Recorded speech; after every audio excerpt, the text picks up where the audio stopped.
Hello, and welcome to another edition of Sutton Impact Family Style. I'm Jason. And I'm Bill. Welcome. I'll start us off with a sport business moment today. All right. Um, there's been a couple. Well, I mean, I don't know if you count the USA as far as U.S. soccer as being a big miss, but I think globally, U.S. not being in the World Cup, Italy's not in the World Cup, and there's a couple other big hitters that are. And I think the Republic of Ireland's not in the World And the Cup. Republic of Ireland. So there's some big people in soccer that did not make the cup. There's an American company that wants to basically put on the NIT of World Cups, so that if you don't make the World Cup, there'll be a second tournament just to have a tournament. So, the U.S., Italy, Ireland, and those other teams would compete in basically the second tier soccer tournament. You know what it reminds me of? Years and years and years ago, before there was a Super Bowl, when there was only the NFL, before the AFL merger, they had a second place game. Okay. So the two teams that went to the NFC championship, the NFL championship, there were two other teams that didn't make it, and they played, and it was boring. It was like I think they called it the Almost Bowl. Right. I don't know how this would be. I mean, I don't think it would play as well in Italy or Ireland, but I think in the U.S., maybe it does. I don't, because they get to see those teams, and maybe it works. It's an idea. I'm not saying it's the be-all end-all of ideas, but it's an idea. Yeah, I think the general consensus is that in America, it would be, you'd find sponsors, you'd make money, no question. But if you're a powerhouse like Italy or you're Ireland or you're Mexico or any of these other teams that did not make it, and I'm not sure if Mexico's one of the ones that didn't make it, but I thought somebody around there didn't. Yeah, because you're not where you're supposed to. You're not where you're expected to be. You're not where you're expected to be, and this looks, kind of bad, kind of sad that you would be part of it. And maybe they can market it in a different way. It's like when you let these teams in with the 6-6 bowl record, 6-7 bowl record, 6-6. You let them in, and it's kind of Yeah. They get a bowl game, but really, is it really a bowl game? No, and you look at some of the people in those stands, and they're not there. So yeah, on ESPN, like January 28th, it just whatever bowl it is, the Outback whatever bowl. But yeah, I don't know if it'll take off, and I don't even know if it would happen this year. It would happen, maybe for the next World Cup. But again, like you said, it's not even like it's a second place bowl, because I'm not sure how many teams make the World Cup, but it's over 20. So it would be like the 22nd place bowl. So. Yeah, I don't know. So in that vein, a good friend of mine, Amy Brooks, was just named I forget what the exact title is, but she's in charge of NBA innovation. Okay. And one of the things they talked about is a a mid-season tournament. Yeah, you know where she stole that from? Pardon me? She stole that from Bill Simmons from like a decade ago. He's been in Bill Simmons' tournament. No, but he's been talking about how you have a mid-season tournament and then you have a play-in game at the end for all the seeds that didn't make it. But he talked about a mid-season tournament a long time ago, so I just throwing it out But there. is it a mid-season tournament just among NBA teams? Yeah. See, I'm wondering if that's what this is. I'm wondering if this is a mid-season tournament involving some international teams and American teams playing at a mid-season break. Like a mini. David Stern always wanted some kind of a mini World Cup of basketball. So with the play, I'm wondering if this is going to take that route. So this will be something to watch as to where this goes. now, do you think we end up the same problem we have with some of the Olympic sports? Well, I think if this is if it's a mid-season tournament that involves international teams, I think it's really interesting. Now, okay. On the other hand, if somebody gets hurt, I was about to say, it would be like the NHL players playing in the Olympics, that everybody's going to be upset, and we'll see where this goes. But it's going to be fun to watch where this goes. Yeah, it was like a guy like Porzingis who just always seems like he's on the cusp of being hurt. Like he plays so Yeah. Would you let him play? I almost get nervous when he plays every night now. So we'll have to watch where this goes. When I saw the terminology come out, I was intrigued. It's true. So I also want to comment on my week in London. Of course. And my first major soccer game, I went and saw England play Germany. Two big powerhouses. At Wembley Stadium, and it was 80,000 people. and it was 0-0. Now, So I was excited about. I kind of was watching the crowd get into the game, and I was ready for if there was going to be a goal, there was going to be an explosion, and it just never came. So I mean, was it it was fun to feel the atmosphere, but all week we got there on Friday, I guess, and we went to the game Friday night, and everybody we talked to, that we told we were going to the game, they go, "Oh, the England's getting killed. England doesn't have any good players, and Germany's good players aren't playing because it's just a friendly." I think a friendly is a bad concept. In general, when you use the word friendly, it's it's like playing volleyball at a picnic with your relatives. I mean, it's a friendly. Who cares about it, right? Well, nobody would want to pay to watch a sparring match. Yeah, it's kind of hard to get up for it. Yeah. But that said, it was a fun feeling to be there and see how how it is. But they have some rules. Like, are you ready for this one? They have concession stands. Okay. You're not allowed to take your food or drink into the stands. Oh. They frown on that. They want you to eat it in the concourse. Is that because of throwing things, or is that just... I don't know, but my students didn't know the rules, so they came up and they got a lot of bad looks. Huh. And that's what we found. Well, they told our students, "You're not supposed to bring your food up here." I wonder why that is. No idea. Now, I know from... I've never been to a real soccer match. We did that. We went to Wimbledon, which was a pretty amazing operation. So here's my factoid, Jason. I tweeted it out, but I'll repeat it on the broadcast. The grass is the most important thing at Wimbledon. They hire a guy to come in every year and count the blades of grass on each tennis court. Are you serious? I'm serious. Do you know how many blades of grass are on the average Wimbledon tennis court? 54 million. I was about to say millions. I was way off. I was going to be like 8 million. Wow. No, 54 million blades of grass. And, I guess he takes a square and he counts a square, and they've got some kind of formula to figure out how much is there. But 54 million blades of grass. Wow. And we were allowed to walk around. We weren't allowed to go anywhere near the grass. We weren't allowed to touch the grass. I don't think we were allowed to look at the grass. Huh. But that was pretty amazing to do that. And we also visited Crystal Palace. And it's like a 22,500 seat stadium. And so, that EPL, they were explaining to us that EPL television contract is so much money that it really doesn't matter if they play before anybody or not. But they're always sold out. But it only is 22.5.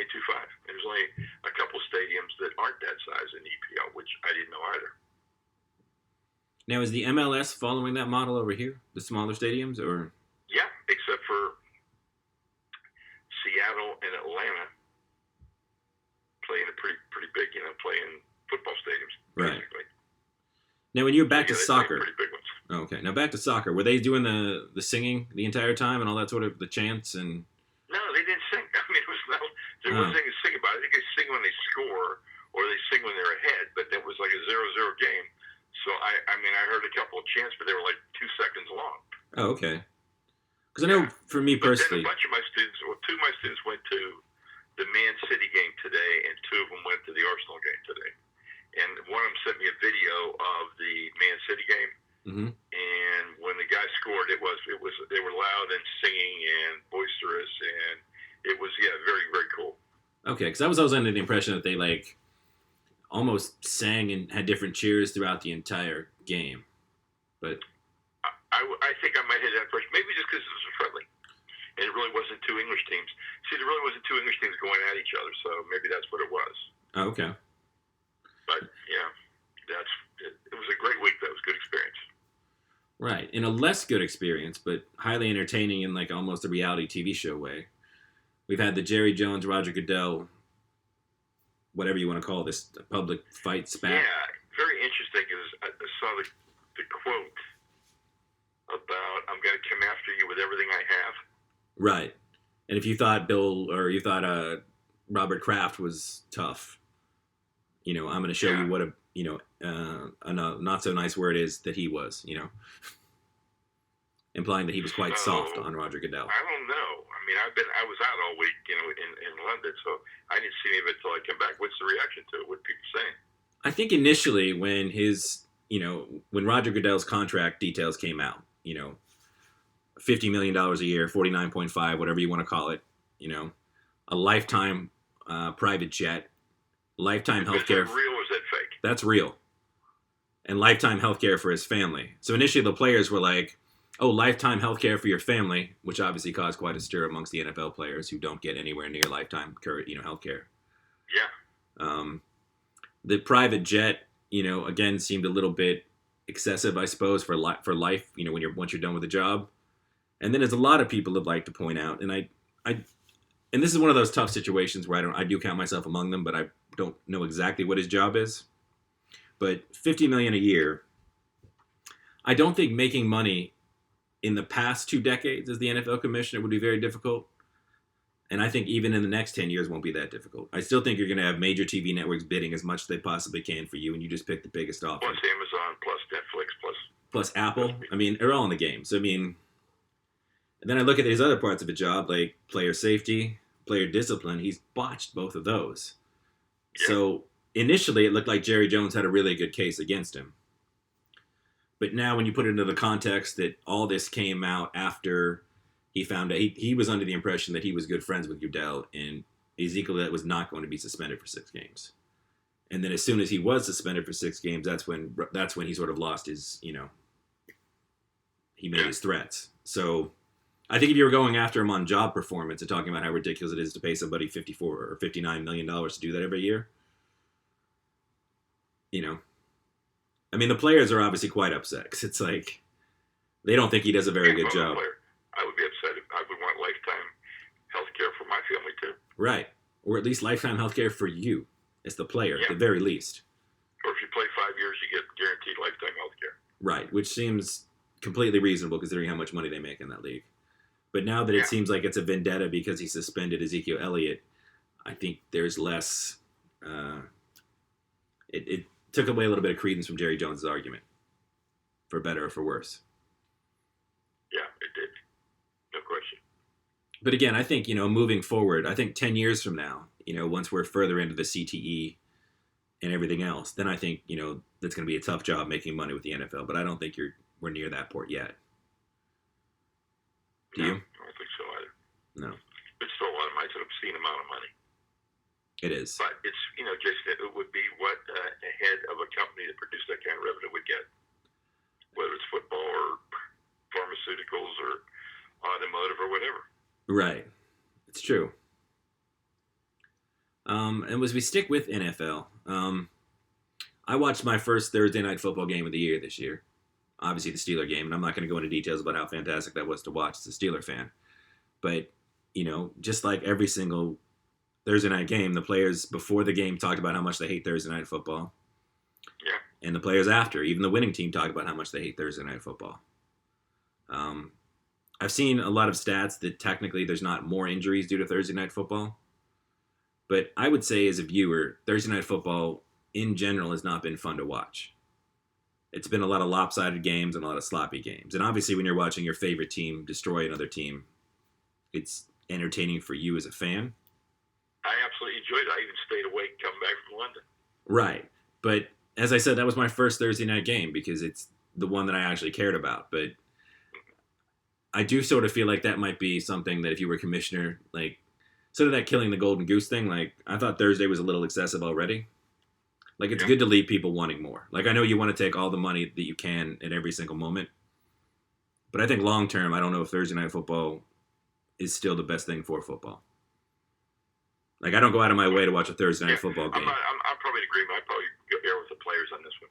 Like, I'd watch more. Like, I like just sort of, Sunday is my day to watch football, and I'll watch more games that way. But I'm not going to watch, Houston, Jacksonville on a Thursday night. I just, regardless of anything else. Like, it's good to leave people wanting more as far as a product goes, like football. Yeah. Well, you know what? If you need one more game a week, just put a team in London every week. Right. Or Mexico City. over there. That way you get a morning game, so you get a morning time slot, and you get one more game. Right. Yeah. I think it's a pretty good deal. What about the MVPs? I was very excited that Jose Altuve won.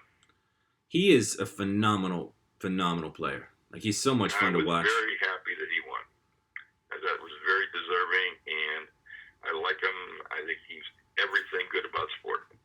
without a doubt. Glad to see that happen. Now, the two guys in the NL, Stanton obviously won, but the two leading candidates in the NL both come from teams that had no shot at the playoffs, basically from the All-Star game that was on. very interesting, because I've not seen that before. But I was also thought Stanton was very deserving. I mean, he was everything that team could be. One-man wrecking crew. Yeah. Whether he stays in Miami or not, that would be interesting to see. I think I would not be surprised if the Red Sox came up with just a ridiculous offer, or the Yankees did. But I mean, and both of those places have a pretty short right field. Can you imagine how many home runs he could hit? I know. It's sad, but I think all the teams I've heard about are basically the Dodgers, the Giants, the Red Sox, and the Yankees are all the teams vying for his potential services. Sure. And if you're Miami, I think you're looking at Houston and how they slowly built their team up through draft picks and the minor league system, and I don't know if and that was a good story and how that went, how they won. I like that. I know it's over 3 weeks ago, but I still have enjoyed that series a lot. Oh yeah. And I couldn't argue with the Rookie of the Year choices either. Being a Pittsburgh guy, I like Josh Bell. I think in any other year, Josh Bell would have won, but I thought Bellinger deserved to win. Yeah, I don't think you can. I mean, there really wasn't an argument. He was, Yeah, he was. But as a Pirate fan, having Bell on that team is very exciting moving forward. Yeah, very much so. Yeah. And the Cy Youngs went, I think, pretty much as expected. Yeah, the surprise is there. No. Ultimately, it did surprise me, and I was glad that it came through that way. He was unanimous, wasn't he? I don't know. And the judge was unanimous as a rookie. And I think, it'll be so rare. The only time I can ever remember somebody winning Rookie of the Year and MVP was Fred Lynn for the Red Sox. Right. Yeah, no, Altuve is One just... of our listeners can correct us on that, but that's the one I remember. Yeah, we don't have a stat boy like old school PTI. We need more subscribers and more supporters so we can get a stat board. Exactly. Or you can be our stat boy for us. You can simply, tweet us, email us, and tell us where we were wrong, and we'll definitely give you credit on the next show, without a doubt. Now, moving on to what I've been watching more of than I thought I would be watching this time of the year, and that's definitely the NBA. Even during the Steeler game, I was flipping back and forth on commercials to the Warriors-Celtics game, because that was just really fun to watch. Celtics are an interesting story, aren't they? They really are. Everybody thought when Gordon Hayward went down, that was the end of the season, or was going to take it, but that team has played exceptionally well. Despite what Charles Barkley keeps saying.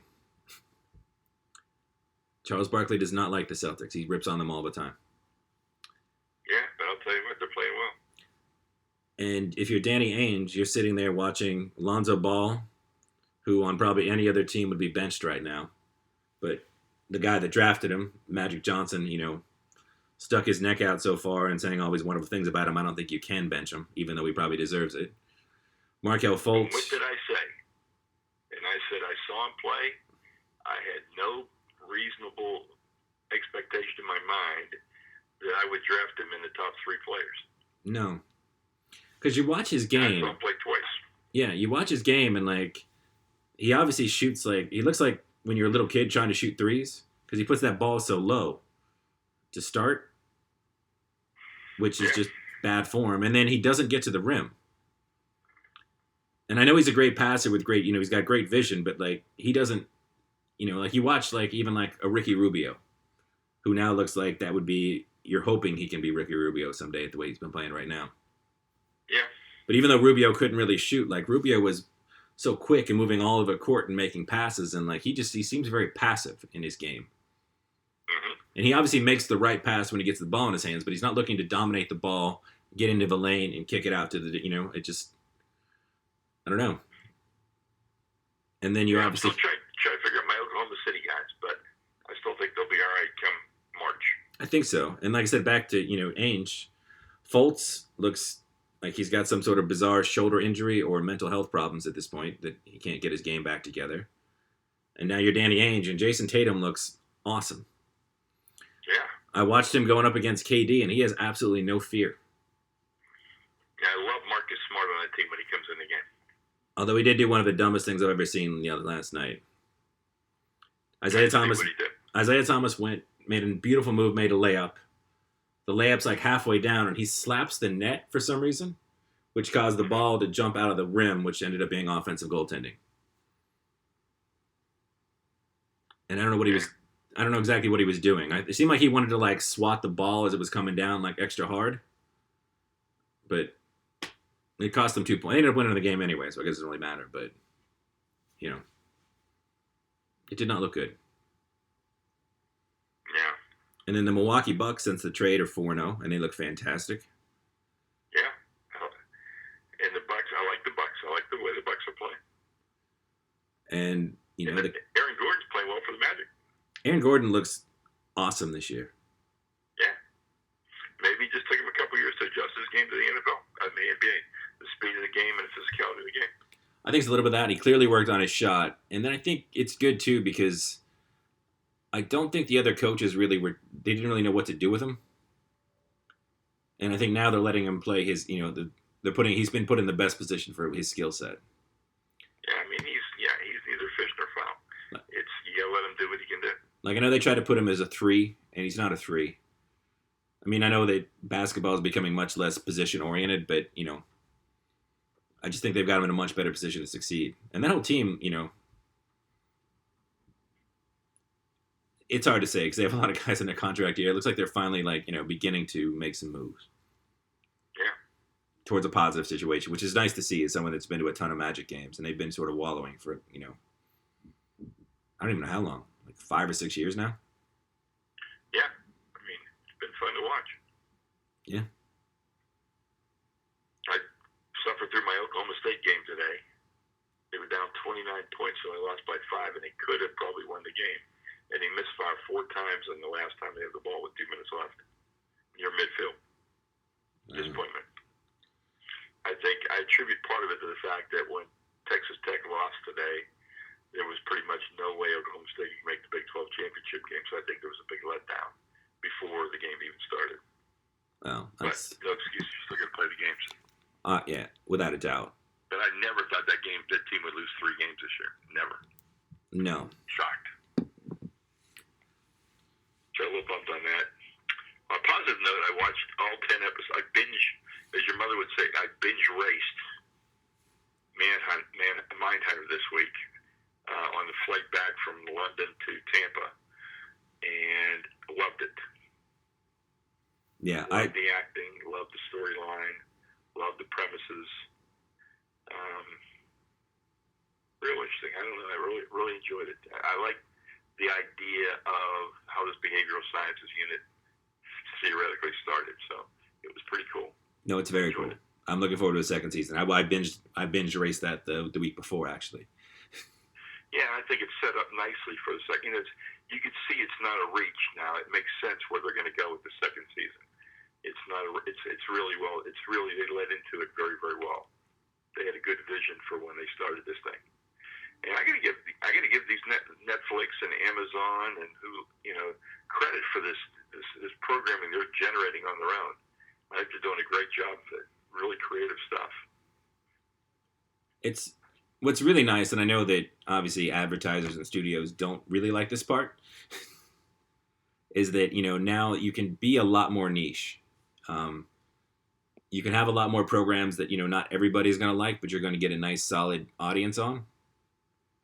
But there's a lot of shows that are really good shows that that I'll really enjoy, but I know I wouldn't necessarily recommend them to everybody. I'll certainly sing their praises, but I wouldn't be like, this is something that everyone can watch. Which I think is better for the audience, but obviously it's a much more difficult, for the studios because now they got to hit singles. Here's another thing I'm finding out, Jason. I'm watching NYPD Blue in order. Okay. So I'm in the second season now, and it's on audience on DirecTV every day, right? And I'm watching that show, and if you watch Chicago PD, well, let's use Blue Bloods for an example, because I was big on Blue Bloods for a while. Now I'm kind of not. Oh. Blue Bloods, there's always 3 issues in the show, right? Right. They always resolve all 3 issues every night. And I'm watching NYPD Blue, and there could be 3 issues. And they might only resolve 1, or they might resolve 2. They don't always resolve 3. One incident could go 3 or 4 different episodes till they bring it to a really good conclusion.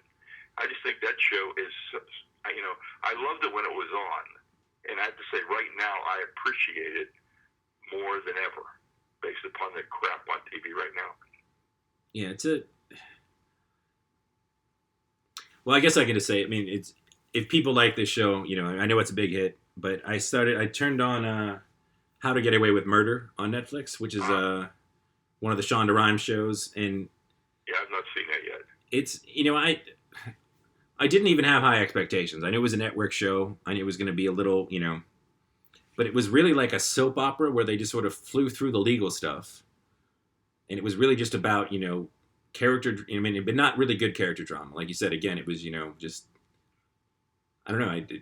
As an example of a show that's very popular, I was like, wow, it's like, this is not what I expected. I thought it was going to be a little bit more, I guess, a little more prestige, a little more, a little higher brow than it was. So, maybe that's my fault. Well, I read 2 books last couple weeks. I read The Rooster Bar by John Grisham. Oh, how was that? It was very good, surprisingly. It, sometimes, Michael Crichton is always a great author to look at something and give you a new way of looking at it. Certainly. And this book looks at diploma mills, pay-for-profit colleges, and the funding systems that allow people to go to these schools, and especially these law schools, and the amount of student debt and everything. So it's a really intriguing story. He did a great job with it. And then I read Two Kinds of Truth by Michael Connelly, a Harry Bosch story. Okay. And that was good too. I always like him. I always like Michael Connelly. And he wrote that well and set it up really well for the next book. Okay. Well, since we're in our literary corner, I read one book. It's called Blood on the Tracks by Barbara Nichols. Or Nicholas. I'm sorry. Nicholas. It's actually, that particular copy is actually free on Amazon Prime right now. Oh, yeah, I saw that. It's actually a really good read. It's about she's a vet with some PTSD issues, and she has a service dog, and she was involved in some stuff over there, and now she's a railroad cop over here, which I didn't really know a railroad cop was a thing, but that's what she does in the books. And it's a really well-written book. It's really fun. It's a good story, and it's a female author, female protagonist, where they sort of, so, I bought the second one. I haven't started that one yet. And then the second book, I'll give you so far I love it, but I'm 61% according to my Kindle into it. So take that for what it's worth. It's called The Couple Next Door by Shari Lampley or LaPena. Charlie LaPena. And it's a really good little kidnapping crime story. And like I said, I'm 61%. So I don't want to go. We finish it up. Yeah, because I didn't want to go too far into it and completely recommend it, because like I said, I'm 61% in. So, but the first 61 pages, I flew through them all in one day. It's got a lot of really quick chapters. It's an interesting story, and it just moves. It doesn't, Well, I'm going to start Sleeping Beauty with Stephen King and Owen King tomorrow on my flight to Newport. Oh. That's the father-son written book? Goes. And then for my food moment, I was in London, and people say there's not any great food in London, and I kind of have to agree with them. I had 3 or 4 really good meals, but I didn't have anything great. So my food moment actually happened today, because the whole time I was in London, I was thinking I really wanted some barbecue. Mm-hmm. So I went to Big Al's Finger Licking Barbecue in Tampa today and got some food, and it was stellar as usual. Nice. Sadly, by New Orleans, I do not have another food moment for you. But I will give, I'll give one more recommendation. There's a movie called Your Name, which gets confusing for people. It's called Your Name. It's an anime that they're actually, who's the guy behind Star Trek and Star Wars? Gene Rod. J.J. Abrams, or the new guy. J.J. Abrams is actually making a live action film of this one. But the anime is a very beautiful story. There's some very Japanese stuff in it that I'm not quite sure how they're going to translate to America. Because there's some traditional things they do over there that they certainly don't do over here. that play an important part of the story. But I'm sure they'll figure it out. But it's a very nice, very heartwarming, very beautiful story. And if it doesn't bother you to watch an animated film, it's definitely worth watching. Or you can wait for J.J. Abrams to make it over here. But like I said, without giving things away, there are things in it that are very cultural to Japan. So it's hard to imagine how they would actually be able to translate that into America, because I don't know if we have an equivalent of some of those things. But right, it's definitely worth a watch. Well, I'll definitely have a food moment next week in Newport Beach. I'm going to go to Mama D's. And Mama D's is one of my favorite Italian restaurants. And I'll definitely have a review of Mama D's next week. I did not expect Italian to come out of you when you said that. Yeah, Mama D's. It's, there's a dish. It's like penne pasta with hot sausage and chicken in a spicy sauce, and it's amazing. Okay. It sounds very good. One of my top dishes. Yeah.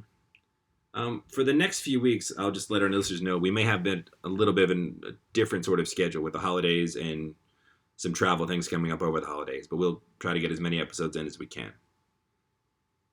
Yeah, like we could probably, I don't know what we're going to do next weekend, Jason, we can talk about it. I'm going to be in California, you're going to be in Tampa. We can talk about what we'll do, touch base later on that. Any big Thanksgiving games? Like any of the matchups coming up? I'm just excited just to, sit around, watch football, and eat food. Yeah. I think, some injuries have hurt some of the games that are coming up for the Thursday games. But that's, you never know. Hopefully we'll get some good football regardless. Yeah, I'm still looking forward to the Eagles-Cowboys tomorrow night. I mean, if they haven't adjusted to having, I know Tyron Smith, their left tackle, the Cowboys, is still out. And the guy last week got beat by 6 sacks by Claiborne, who's nothing against him. He's obviously an NFL player, but he's not known to be a great pass rusher. Yeah. And this Eagles front seven has just been dominating people. And they are, if they don't find a way to get that guy some help over there or figure something out on that line, Dak Prescott's going to get destroyed. Just absolutely. And next week on the show, I will give a sneak preview of my Sutton Impact column for Sport Business Journal. And it's going to be holiday gifts to make the sports world a better place. Okay. That sounds really cool. Yeah. In fact, Jason, I will probably send you, I've got about half the column done. I'm going to email it to you, let you look at it, and see if you have any ideas besides the ones I have. Right. And we'll also talk about the NBA and the one and done, because that's getting a lot of traction right now. Yeah. And I'm sure we'll have a lot of NBA, NFL, and who knows what else next week. So, happy Thanksgiving. You probably won't hear us before Thanksgiving. And what would make me thankful is a few more subscribers, a few more reviews, and some more support on Patreon. And please, it does not take long to review it. It's super easy. Just go to iTunes, find our podcast, Sutton and Back Family Style, and you can just give star reviews, whatever you want to give. We really would appreciate it. Absolutely. But happy Thanksgiving, everyone, and thanks for listening.